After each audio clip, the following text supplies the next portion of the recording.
Senhor presidente, deputado Rizalci, senhores dirigentes aqui, para ser breve, do DENOX, do Banco do Nordeste, da Codevasp, da Sudene, senhores senadores, deputados, demais membros desses órgãos citados, minhas senhoras e meus senhores, sou coordenador da bancada do Nordeste há mais de 5 anos. E o que eu faço é brigar todo dia por conta desse desequilíbrio regional que privilegia os ricos em detrimento dos pobres.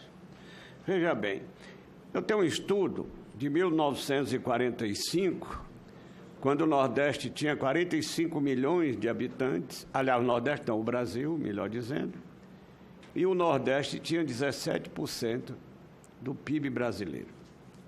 Depois foi caindo, foi caindo, foi caindo, foi caindo. Hoje é menos de 14%. E eu pedi uma audiência ao presidente Bolsonaro e ao ministro da Economia, Paulo Guedes, para discutir os problemas regionais. E os problemas regionais que eu vou levando para essa audiência são os problemas dentro do Pacto Federativo da distribuição do bolo tributário brasileiro, que ele prometeu em campanha, prometeu na posse, depois da posse, compartilhando melhor e fortalecendo aquele mais fragilizado, que são os municípios e os estados brasileiros.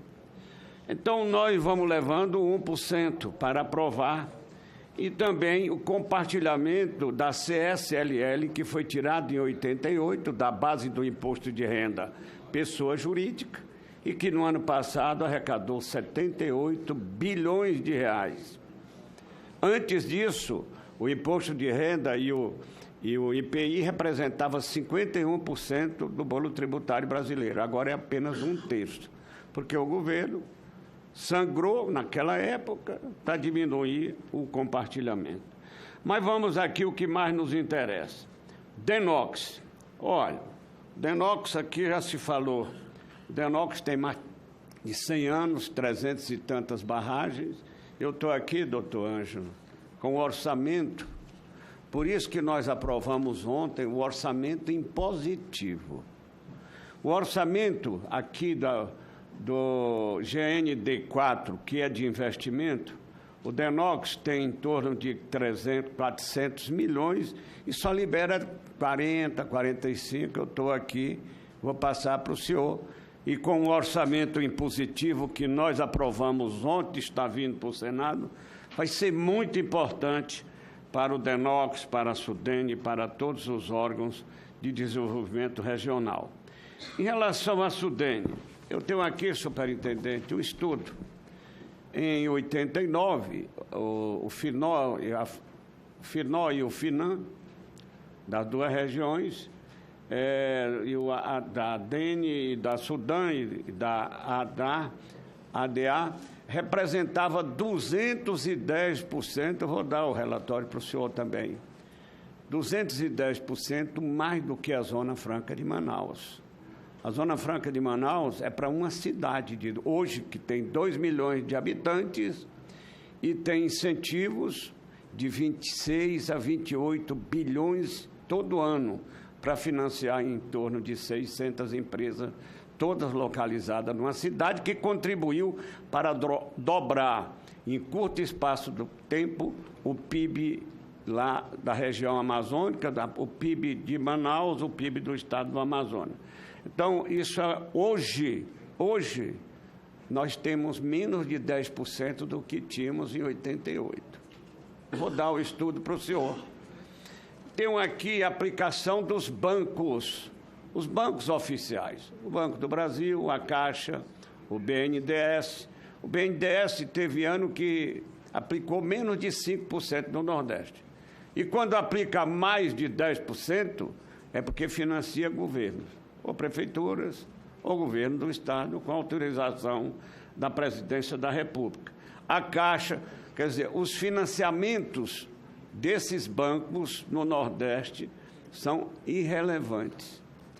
Temos aqui a história do Banco do Brasil, aliás, do Banco do Nordeste. O presidente do Banco do Nordeste fez uma bela exposição. Veja bem, como é que ele cresce de 26 para 42 bilhões de reais no ano? Evidentemente que isso não é liberação, é aprovação de projetos. Não é isso, presidente? Que vai ser liberado aos poucos, mas é muito importante. E cada dia mais os bancos oficiais, os bancos privados, diminuem a aplicação no Nordeste em função do grande papel que o Banco do Nordeste tem.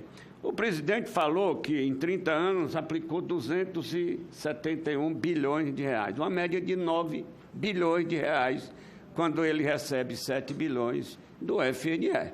Evidentemente que ele tem a taxa de administração e ele está, nas estatísticas dele, com certeza, está também o crédito do retorno dos financiamentos do passado.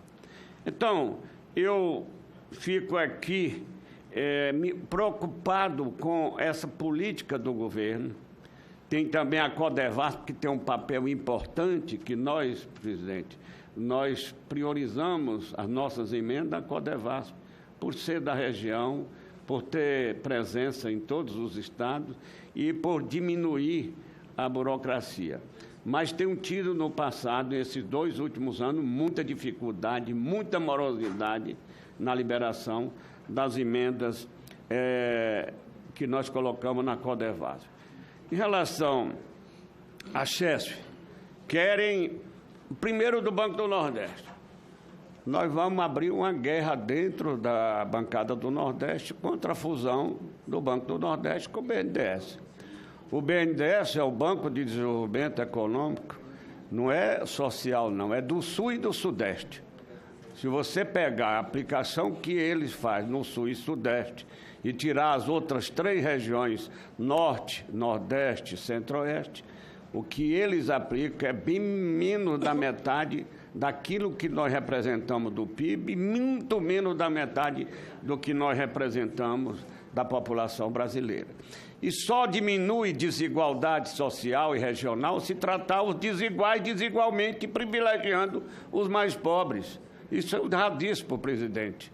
E na reunião da bancada do Nordeste, que nós somos coordenadores, nós queremos que todos os deputados, que são 151, e todos os senadores, evidentemente, botar aqui de Minas Gerais, que tem um papel muito grande, a Codevasf e o DENOC, e o Banco do Nordeste esteja presente, para a gente mostrar esses dados para o presidente.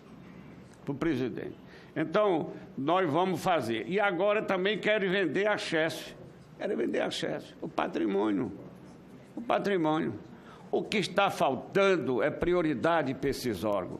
O DENOC já teve 14 mil empregados, ele disse agora que tem 1.173, talvez, se a memória não me falha, e desses 1.000, o mais novo tem mais de 30 anos de serviço, todos com idade para aposentar.